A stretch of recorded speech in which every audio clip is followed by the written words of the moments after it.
अंतरराष्ट्रीय युवा विद्वान, जैन दर्शन में यूनिवर्सिटी टॉप व गोल्ड मेडलिस्ट, जैन सिद्धांत एवं न्याय विषयों को सरलता से समझाने वाले, यूएसए, इंग्लैंड, ऑस्ट्रेलिया आदि अनेक देशों में जैन धर्म की महती प्रभावना करने वाले, पंडित टोडरमल पुरस्कार, युवा विद्वत रत्न आदि अनेक पुरस्कारों से सम्मानित मूर्धन्य विद्वान डॉक्टर संजीव कुमार गोधा जयपुर द्वारा जानिए धर्म का मर्म। इस कार्यक्रम के प्रायोजक हैं doctor Trilok Chand Jain, tax advocate, Bharatpur Jaipur वाले, श्रीमती सुनीता जैन, सीए लोकेश जैन, श्रीमती पूजा जैन, दुबई, प्रशांत जैन, डॉक्टर प्रीति जैन, जयपुर, मंगलार्थी सीए अभिषेक जैन, आत्मार्थी समीक्षा जैन, जयपुर, सीए अभिषेक जैन, सीए स्वाति जैन, मुंबई, प्रशस्ति जैन, लब्धि जैन, ध्रुव जैन, प्रशम जैन एवं त्रिलोक जैन एंड कंपनी, रणजीत नगर, भरतपुर, राजस्थान। हरिहंत सिद्ध सूरी उपाध्याय साधु सर्व अर्थ के प्रकाशी मांगलिक रूप गारी है। तिनको स्वरूप जान रागते भई जो भक्ति, काय को नमाई स्तुति को जारी है। धन्य धन्य तिन ही ते काज सब आज भये, कर जोड़े वारे वारे वंदना हमारी है। मंगल कल्याण सुख ऐसो हम चाहते हैं, हो मेरी ऐसी दशा जैसी तुम धारी है। हो मेरी ऐसी दशा जैसी तुम धारी है। हो मेरी ऐसी दशा जैसी तुम धारी है।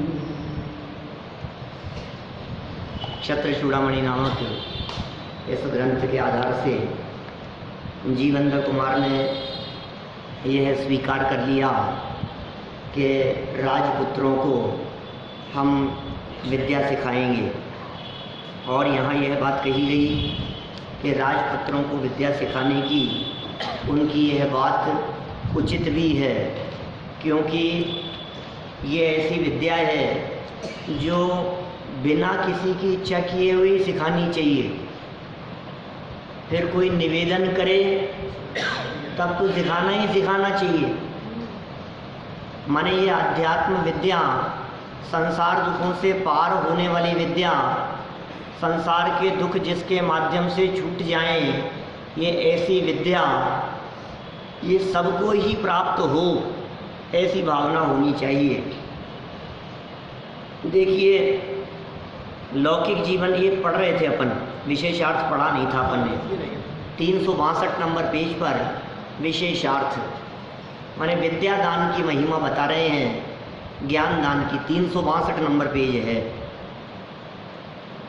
आहार आदि 4 दानों में ज्ञान दान अर्थात विद्या दान ही सर्वोत्तम दान है। दान 4 प्रकार के हैं। उन 4 प्रकार के दानों में सर्वोत्तम दान कौन सा है? ज्ञान दान। पारलौकिक ज्ञान का दान वो तो परम उत्कृष्ट है ही, लेकिन लौकिक ज्ञान के दान की कीमत भी कम नहीं है, विद्या दान। और उसके लिए क्या किया जाना चाहिए कि पहले स्वयं पढ़ो, फिर पढ़ाओ, सीखो और सिखाओ, है ना, और उनको समझाओ, और पढ़ने वालों की, सीखने वालों की अनुमोदना करो। पढ़ने और सीखने के लिए साधन जुटाओ। पढ़ने और सीखने की इच्छा रखने वालों के लिए सहयोग करो। उनको पुस्तकें दो, पढ़ने के लिए दो, कैसेट सुनने के लिए दो, प्रवचन सुनने की प्रेरणा दो। ये सारी बातें उसमें शामिल होंगी। हर तरह से प्रोत्साहित करो। कोई गरीब हो और फीस नहीं दे सकते हो तो उनके लिए फीस की व्यवस्था करो। ठीक है, माने जितना संभव हो सके ये शिक्षा और विद्या के क्षेत्र में अधिक से अधिक सहयोग होना चाहिए हमारे माध्यम से, क्योंकि ये सर्वोत्कृष्ट दान है। 4 प्रकार के दानों में से इसे सर्वश्रेष्ठ दान कहा गया है। विद्या दान को सर्वश्रेष्ठ दान क्यों कहा गया, इसके 2 हेतु बताता हूं मैं। ये दान सर्वश्रेष्ठ दान क्यों है। बोलो। सबसे पहली बात तो यह है कि 4 प्रकार के दानों में आप देख लो कौन से दान की कितनी कीमत है। कितनी कीमत कैसे पता लगेगी? बोले कितने टाइम तक वो दान काम आएगा, इससे पता लगेगा। जैसे आहार दान, हमने आहार दान दिया तो अब एक बार आहार दान दे दिया तो उससे सामने वाले को जिंदगी भर भूख नहीं लगेगी ना। क्या बात कर रहे हो यार। एक टाइम की भूख मिट गई, शाम को दोबारा लगेगी, दूसरे दिन फिर लगेगी। मैंने आहार दान आज दिया है तो कल फिर भूख लगेगी। मैंने हमारे द्वारा दिया गया दान 24 घंटे, इतना ही काम आया वो, इससे ज़्यादा नहीं। कि साहब औषध दान हमने दिया, कितने टाइम के लिए काम आया? बीमारी ठीक होने के लिए। अब बीमारी ठीक हो गई तो औषध दान का क्या उपयोग है? अच्छा एक बात और है कि हमने औषध दान दिया, उसकी बीमारी ठीक हो गई तो अब दोबारा तो बीमार नहीं होगा ना, दूसरी बीमारी हो जाएगी। तो मैंने आहार दान की उपयोगिता साध्य 1 दिन के लिए, 24 घंटे के लिए। औषध दान बीमारी मात्र के लिए। अभय दान कहते हैं जीवन दान को, बचा लिया, मरते हुए को बचाने का परिणाम, मर नहीं जाए ये भाव, ये कहलाता है अभय दान। कितने जीवन के लिए? 1 जीवन के लिए। लेकिन जो ज्ञान दान है ना, वो आज की भूख नहीं भरेगा, पेट नहीं भरेगा, आज वो समस्या का समाधान करेगा, इतना सा नहीं। अकेले जीवन दान की बात नहीं है, ये ज्ञान दान अगले जन्म तक काम आएगा, मात्र इस जीवन में नहीं, परभव में भी जो हमारे द्वारा दिया गया दान काम आवे, वो है ज्ञान दान। जरूरी थोड़ी ना अभी काम में लिया जाए, अगले जन्म में भी काम आ जाए, उसके अगले जन्म में काम आ जाएगा। जब तक सैनी पंचेंद्री बना रहे, कभी भी उसको जाति स्मरण ज्ञान के माध्यम से काम आ सकता है। वो अभी की ज्ञान दान की दी हुई धारणा, वो कभी भी उसके निकल करके सामने आ सकती है। आपने 2 + 2 4 सीखा था, ये कब काम आया? जब आपने फर्स्ट क्लास में एग्जाम दिया था, तब पूरी जिंदगी काम आ रहा है। 2 + 2 4 होते हैं, ये आपको उसी समय काम आएगा क्या? जीवन भर काम आएगा, हर मोड़ पे काम आएगा। ये विद्या ऐसी चीज़ है, ये ज्ञान ऐसी चीज़ है जो आपको हर मोड़ पे काम आती है, कदम कदम पे काम आती है। बाजार में सब्जी खरीदते समय भी काम आएगा, और हर आदमी 2 के 4 कर रहा है, इसमें लगा हुआ है। माने ये गणित जो है, इंग्लिश जो है, भाषा जो है, हिंदी है, लैंग्वेज है, ये आपको कदम कदम पे काम आएगी। प्राप्त ज्ञान हमेशा काम आता है। ज्ञान की प्राप्ति कभी नुकसानदायक नहीं होती। आपने औषध दान दिया, हो सकता है वो रिएक्शन हो जाए, औषध दान काम नहीं आए। हमने औषधि दान दे दी, काम नहीं आया तो नहीं आया, और उल्टा और बेअसर हो गया, रिवर्स और हो गया। अच्छा इसके अलावा लगाओ, आपने आहार दान दिया तो पचे नहीं पचे, डिहाइड्रेशन हो जाए, कुछ भी हो जाए, उसको नहीं काम आया तो नहीं आया। अभय दान आपने अभी दिया और 15 मिनट बाद में दोबारा दूसरी कोई घटना घटी और वो मर गया।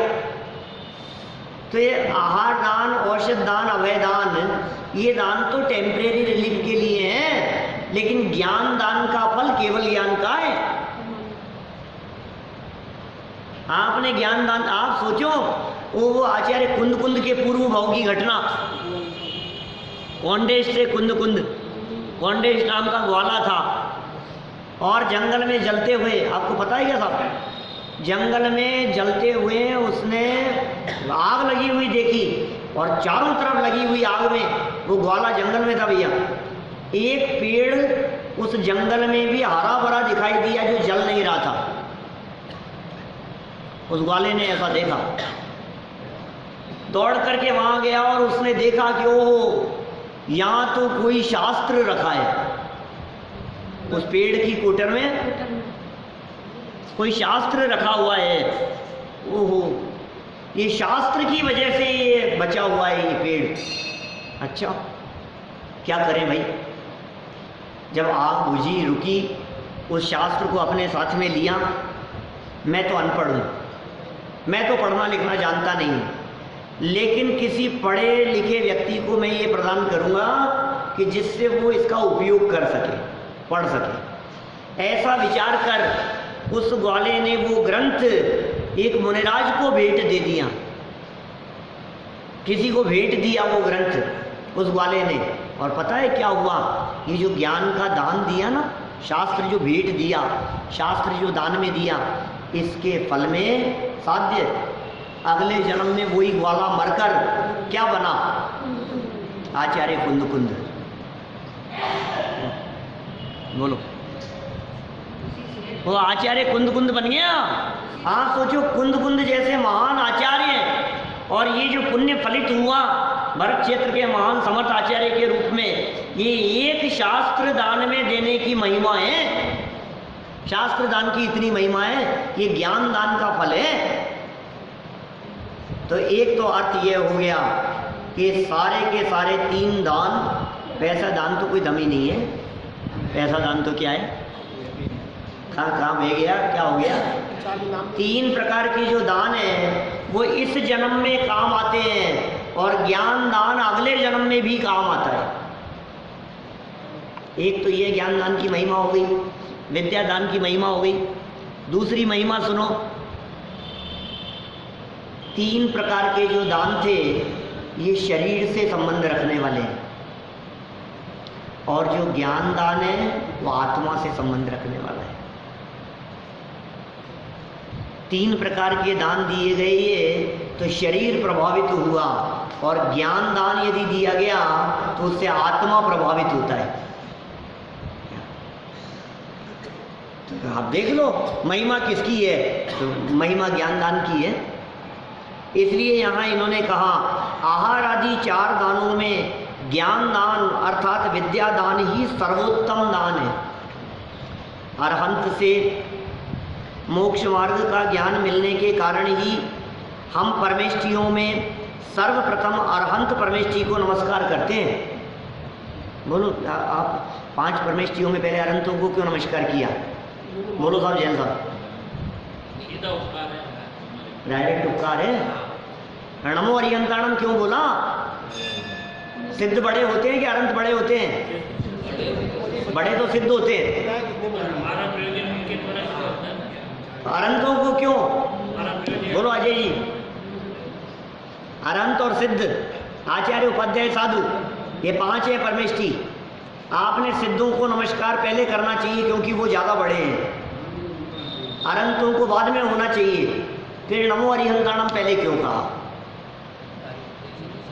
उपदेश देते हैं, गुरु गोविंद दो खड़े काके लागू पाए, बलिहारी गुरु आपकी गोविंद दियो बताए। कबीर की पंक्तियाँ हैं, देखो कितनी सुंदर बात कह दी है। अरे भाई साहब, इन्होंने हमारे को वहाँ तक पहुँचने का मार्ग बतलाया है। अरहंत यदि नहीं होते हैं तो सिद्ध बनने का मार्ग कौन बतलाता? सिद्ध भी भगवान है ये बात कौन बतलाता? सिद्ध भी परमात्मा होते हैं ये बात तो अरहंतों के द्वारा कही गई है। अरहंतों का उपदेश होता है, अरहंतों के माध्यम से मुक्ति का मार्ग मिलता है। अरहंत हमें मोक्ष का मार्ग बताते हैं, हमारा प्रयोजन अरहंतों से सिद्ध होता है। इसलिए सबसे पहले अरहंतों को नमस्कार किया गया, नमो अरिहंताणम कहा गया। नमो सिद्धाणम के पहले नमो अरिहंताणम कहने का कारण पता होना चाहिए हमारे को। बातें तो छोटी छोटी सी है, और यदि नहीं पता हो आपको तो आप जाओ वापस। कहाँ? 15 मार्च 2017 में है। हाँ, स्वरूप से परिचित होना उसके पहले अनिवार्य है। सही बात है, स्वरूप से परिचित होना जरूरी है। देखो अरहंत भगवान को क्यों पहला स्थान मिला, उसका कारण बतलाया है इन्होंने। अरहंत से मोक्ष मार्ग का ज्ञान मिलने के कारण ही हम परमेष्ठियों में सर्वप्रथम अरहंत परमेष्ठी को नमस्कार करते हैं। साधुओं में भी जिनसे ज्ञान प्राप्त होता है, ऐसे आचार्य एवं उपाध्याय को भी हम प्रथम नमस्कार करते हैं। देखो, साधु नहीं, आचार्य उपदेश देते हैं, उपाध्याय पढ़ाते हैं और साधु साधना करते हैं। तो महत्वपूर्ण आचार्य है, पद उनका बड़ा है, उपदेशदाता है, इसलिए आचार्य और उपाध्याय को पहले नमस्कार करते हैं। मोक्ष मार्ग रूप रत्नत्रय में भी सम्यक ज्ञान को मध्य में रखा है, क्योंकि तत्व ज्ञान के बिना श्रद्धा तथा आचरण सम्यक नहीं होते। श्रद्धा और आचरण सम्यक नहीं होते, किसके बिना? ज्ञान के बिना। इसलिए तत्व ज्ञान महत्वपूर्ण है, सम्यक ज्ञान की कीमत है। ज्ञान को बीच में रखा, इधर श्रद्धा और इधर चारित्र, इसको बीच में क्यों रखा? कि ज्ञान पूर्वक श्रद्धा है और ज्ञान पूर्वक चारित्र है। ज्ञान दोनों तरफ है, ये मध्य दीपक का काम कर रहा है, इसलिए ज्ञान को मध्य में रखा गया है। ऐसी बहुत सारी चर्चाएं सर्वार्थ सिद्धि आदि ग्रंथों में उठाई, राजवार्तिक, श्लोकवार्तिक, सर्वार्थ सिद्धि में सम्यक दर्शन ज्ञान चारित्राणि मोक्ष मार्ग है। बोले दर्शन के बाद में ज्ञान क्यों? दर्शन पहले क्यों? चारित्र लास्ट में क्यों? ऐसे ऐसे तर्क उठा करके जवाब दिए। ज्ञान से दर्शन हुआ, जबकि ज्ञान से दर्शन हुआ। देवी का दर्शन पूज्य है नहीं, वो बहुत शार्प है। शास्त्र ज्ञान है, आगम ज्ञान है, तत्व ज्ञान है, उसके बाद में ही सम्यक दर्शन होता है। और सम्यक दर्शन बहुत शार्प है उसकी। लेकिन सम्यक दर्शन होने पर ज्ञान सम्यक कहलाता है। ज्ञान की सम्यकता का आधार श्रद्धा की सम्यकता है। श्रद्धा सम्यक होगी तो ज्ञान आपका सारा सच्चा है, और श्रद्धा झूठी होगी तो सारा ज्ञान झूठा है। देखिए आप, तत्व ज्ञान के बिना श्रद्धा तथा आचरण सम्यक नहीं होते। लौकिक जीवन में भी ज्ञान की महिमा सर्वविदिती है। अतः जीवनधर कुमार ने भी विद्या दान करने का निर्णय लिया, सोच लिया ज्ञान की कीमत है, हमें विद्या दान करना चाहिए, निर्णय कर लिया। लौकिक में भी विद्या दान की बहुत कीमत है। परोपकार का स्वरूप, पवित्रोपि सुतान विद्यां सपापैर्दवंचितं कृतार्थानां हि पारार्च नैकार्थ परम मुखम। उन पवित्र जीवनधर कुमार ने भी उन राजा के कुमारों को सच्चे हृदय से विद्या सिखाई। जीवनधर कुमार तो वास्तव में पवित्र आत्मा थे ही। राजपुत्रों को उन्होंने बहुत पवित्र हृदय से विद्या सिखाई। निश्चय से कृतकृत्य पुण्यवान पुरुषों का परोपकार करना इस लोक संबंधी प्रयोजन से रहित होता है। माने कोई लौकिक प्रयोजन नहीं होता। सीखना चाहते हैं, भावना से सीखना चाहते हैं, हम सिखाना चाहते हैं। परोपकार करना ये कोई लौकिक प्रयोजन से रहित होता है। माने उनको कोई धन की इच्छा नहीं है, उनको कोई पैसा मिलेगा, धन मिलेगा, नोट मिलेंगे, सर्विस जॉब पक्की हो जाएगी, कोई मतलब नहीं है। लेकिन सीखने की भावना रखने वाला व्यक्ति है और पुण्यवान पुरुष है, सिखाते। देखिए सरलार्थ, अनेक विद्याओं से संपन्न जीवनधर कुमार ने उन सभी राजकुमारों को अत्यंत सरल हृदय से ज्ञानदान देना प्रारंभ किया, क्योंकि परोपकार करने वाले महापुरुषों का परोपकार इस लोक और परलोक संबंधी सभी प्रयोजनों से रहित अत्यंत निरपेक्ष होता है। परोपकार की भावना ही ऐसी होती है। आपको क्या मिलेगा कि मिले कुछ नहीं, मेरी तो भावना है। हाँ देख लो, दुनिया में ऐसे परोपकारी व्यक्ति आपको बहुत मिल जाएंगे जो ये कहेंगे कि आपने क्यों इनका सहयोग करना चाह रहे हो, बस मेरी भावना है कि तुम्हें मिलेगा क्या, तो कुछ मिले चाहे ना मिले, कि ये सब स्वार्थी हैं, ये तुम्हारे किए हुए उपकार को भूल जाएंगे, कि भूल जाने दो, उनकी वो जाने, मेरे मन में उपकार करने की भावना है, इसलिए मैं उपकार करता हूँ। तो ये परोपकारी व्यक्तियों की इस तरह की वृत्ति इन्होंने यहाँ कही। इस लोक संबंधी भी कोई प्रयोजन नहीं है, और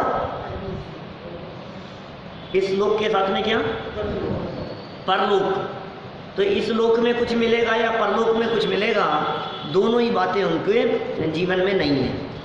देखिए फिर कहते हैं आगे विशेषार्थ, ज्ञानी जीव ज्ञान संपादन तथा ज्ञान दान का कार्य स्वांतः सुखाय अर्थात आत्म कल्याण की भावना से प्रेरित होकर हमेशा करते रहते हैं। कौन? ज्ञान के संपादन का काम करते हैं ज्ञानी जी। तो किसी ने कहा नहीं है, स्वयं ही। वो आनंद कुमार की बात कही थी हमने कल, किसने कहा उसको? क्या मिला उसको और क्या मिलेगा? मिले चाहे ना मिले, पढ़ाना निस्वार्थ भाव से पढ़ाया उसने गरीब बच्चों को, ये अर्थ है उसमें। तो गरीब बच्चों को पढ़ा रहा है, बिना किसी प्रयोजन के पढ़ा रहा है, कोई फीस नहीं ले रहा है। और ये कौन कौन गरीब बच्चे? कचरा उठाने वाले, गोबर उठाने वाले, गटर साफ करने वाले, ऐसे गरीब बच्चों को बिना पैसे लिए हुए और IIT पास कराया उनको, इतना पढ़ाया उनको निस्वार्थ भाव से। सच्ची घटना है बिहार की। तो ये यहाँ कह रहे हैं ऐसा कि जिनके मन में ये भावना होती है ना, वो फिर ये नहीं देखते कि कौन क्या कहेगा और किसका क्या होगा। हमें कोई मतलब ही नहीं, हमें कुछ चाहिए ही नहीं। जब हमें कुछ चाहिए ही नहीं तो हमारा बिगड़ेगा क्या? बोलो। तो ज्ञान दान करो स्वांतः सुखाय, आत्म कल्याण की भावना से प्रेरित होकर हमेशा काम करते रहते हैं, स्वयं ही प्रेरित हैं अपनी भावना से। अतः कोई भी लौकिक अभिलाषा उनके हृदय में नहीं रहती। सामान्य जनों को ज्ञानियों की इस प्रवृत्ति को अपनाना बहुत कठिन लगता है, परंतु ऐसी बात नहीं है। प्रयत्न करने पर क्या सिद्ध नहीं होता, अर्थात सब सिद्ध होता है। लोगों को ऐसा लगता है अरे यार ये तो बहुत कठिन काम है, अरे क्या क्या पागलपंथी की क्या धंधा अपना लिया इन्होंने, ये फालतू का काम ले लिया इसने, ये बहुत कठिन है, ये आसान थोड़ी ना। निस्वार्थ भाव से पढ़ा रहे हो, खुद के टाइम की खोटी कर रहे हो, मिल कुछ नहीं रहा है तुम्हारे को, तुम्हें क्या मिल जाएगा? गांव में जाकर के पढ़ा रहे हो, वहाँ चले गए, यहाँ चले गए, उनको पढ़ाना चालू कर दिया, इनको पढ़ा, आस पड़ोस वालों को इकट्ठा करके पढ़ा रहे हो, लोगों को इकट्ठा करके, तुम्हें क्या मिल रहा है? कुछ मिले चाहे ना मिले, स्वांतः सुखाय आत्म कल्याण की भावना से प्रेरित होकर करते हैं, वांछा नहीं होती। देखो अतः ये हो गया ना ये वाला पैराग्राफ। नेक्स्ट पैराग्राफ, जो व्यक्ति ज्ञानी के अभिप्राय और श्रद्धा से सोचेगा तो परोपकार की वास्तविकता उसके ख्याल में आएगी। ज्ञानी का क्या अभिप्राय है और ज्ञानी की श्रद्धा कैसी है, उस दृष्टि से सोचो तो बात समझ में आएगी। जिस कार्य में सहजता हो तथा बिना किसी पूर्वाग्रह के जिनवाणी गर्भित परम सत्य तत्व को स्वपर कल्याण को ऊर्ध्व रखते हुए समझाने की भावना हो तो कुछ भी असंभव नहीं है। क्या जितने जगत में विद्वान लोग हैं ना, निस्वार्थ भाव से काम करने वाले अपनी परंपरा के, सबकी स्थिति ऐसी है। मिलना जाना कुछ नहीं है, समझ में आ रही है बात? सभी की बात करता हूँ मैं। और सिर्फ भावना से काम होता है। आप घर छोड़ करके निकल गए, परिवार छोड़ करके निकल गए, 10 दिन के लिए, 20 दिन के लिए, महीने भर के लिए, 2 महीने के लिए, अब आप जाओ, आप कहाँ जाओगे, कहाँ रहोगे, कहाँ खाओगे, कि कितना मज़ा आ रहा होगा ना? बोलो बोलो अजय जी, आपको लंदन घूमने के लिए भेजा जाए, हैं, बहुत मज़ा आ जाएगा, लेकिन ध्यान रखना साथ में कोई नहीं होगा, अकेले रहोगे। अरे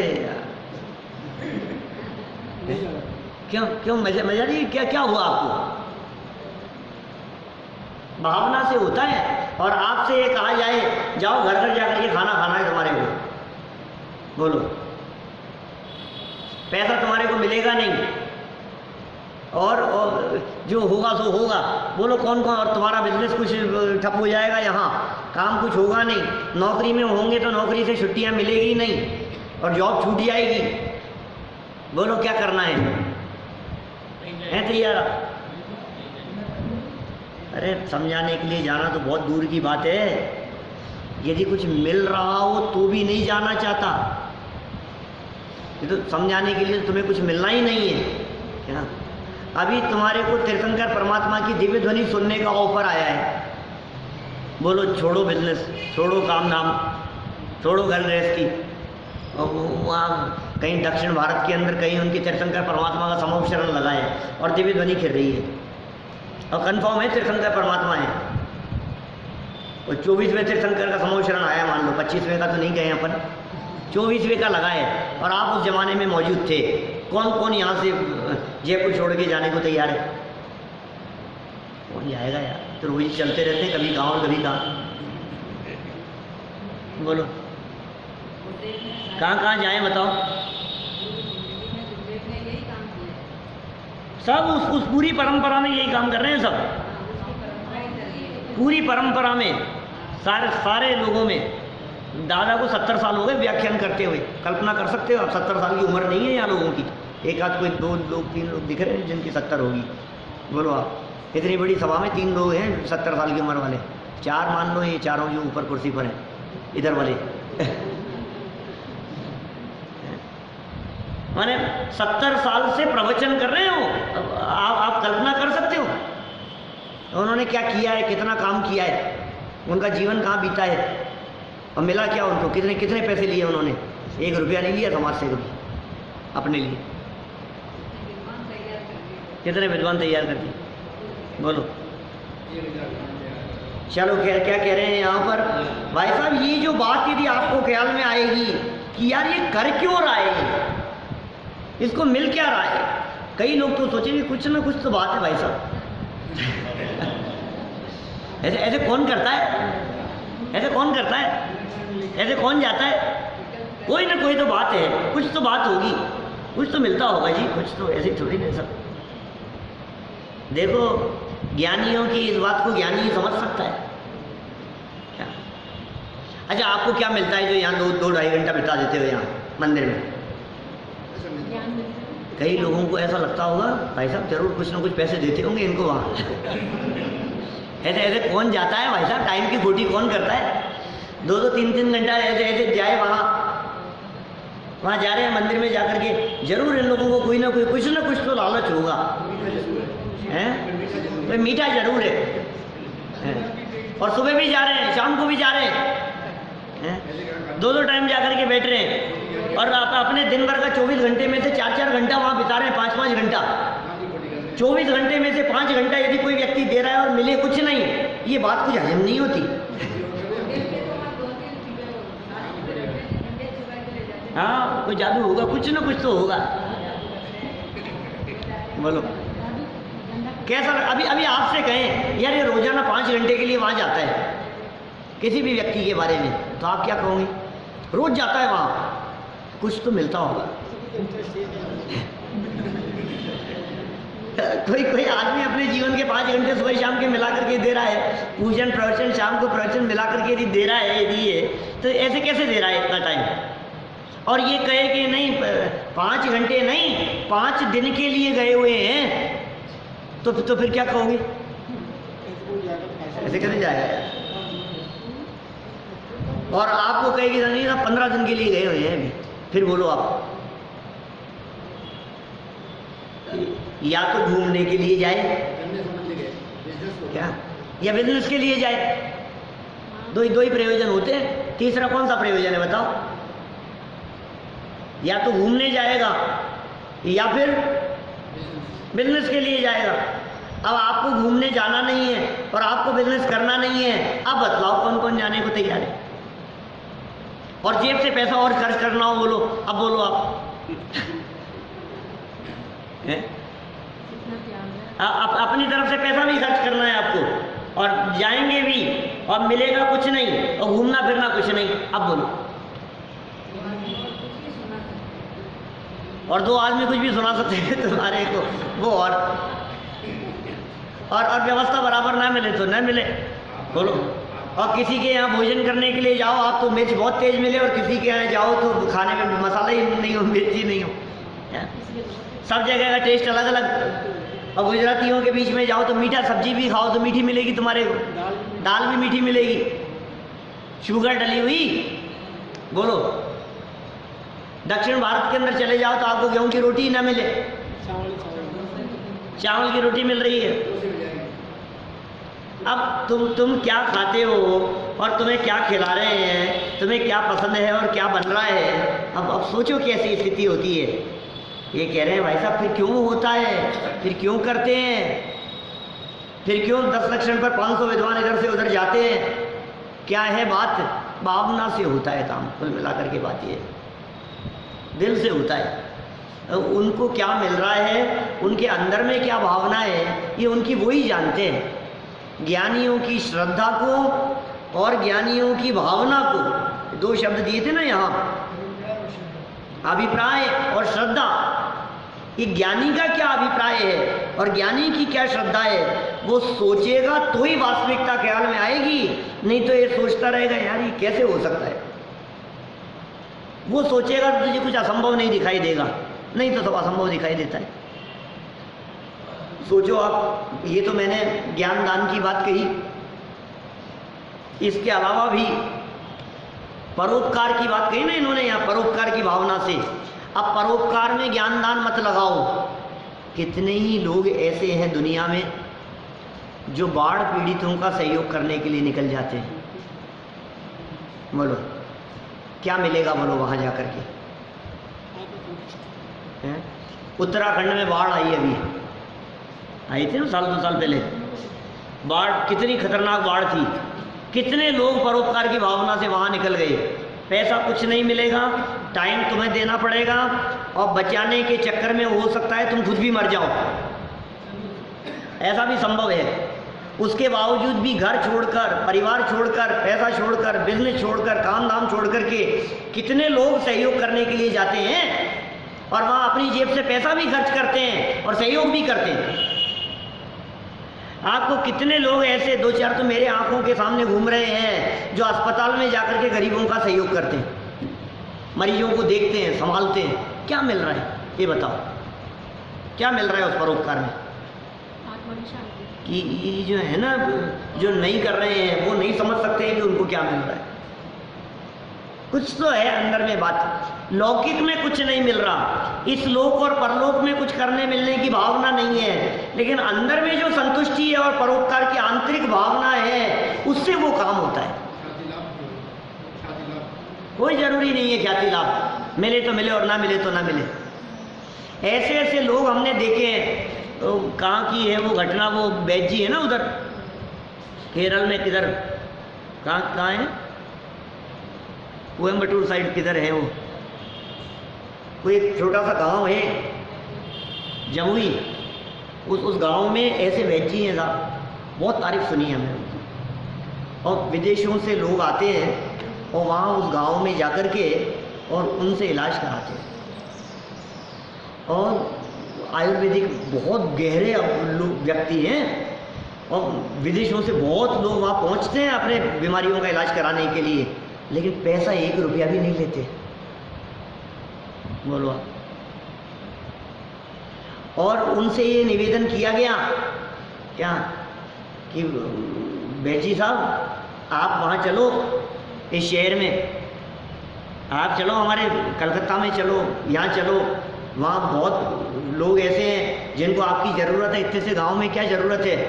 तो पता है उन्होंने क्या कहा कि वहाँ चले तो जाऊँगा क्या, लेकिन पीछे से मेरे यहाँ ये जो गरीब लोग जो आते हैं, जो मरीज हैं, इनको कौन देखेगा बताओ, इनकी सेवा कौन करेगा। नहीं जाना कहीं भी, मैं तो यहीं रहूँगा, एक छोटे से गांव में ही रहूँगा। और ऐसा गांव जहाँ झोपड़ियाँ हैं, आप कल्पना नहीं कर सकते उस गांव की हालत। आप वहाँ जाकर के रहना चाहो तो आप रह नहीं पाओ। वहाँ इलाज कराने के लिए जाते हैं और आयुर्वेदिक जड़ी बूटियों की खुद खोज करते हैं, खुद निकालते हैं और ऐसा उपचार करते हैं। आपको बिल्कुल 20 दिन के अंदर आपके पूरे शरीर को चेंज करके भेज दे रहे। ऐसे लोग हैं मतलब दुनिया में। मैं तो ये कहना चाह रहा हूँ आपसे, क्यों करता है व्यक्ति ऐसे काम परोपकार की भावना से। ये जगत में लोगों को ये बात कंसेप्ट समझ में नहीं आ सकता कि आखिर ये काम क्यों हो रहा है। ऐसे विदेशी लोगों में भी है हेल्प करने वाले मेरे को 2 व्यक्ति ऐसे मिले फ्लाइट में, पुरानी बात कह रहा हूँ, लंदन से आते हुए। उन्होंने जो लोग कहीं दूसरे देश में कहीं जा रहे थे और वो इसलिए जा रहे थे कि वहाँ गरीबों की सहायता करनी है।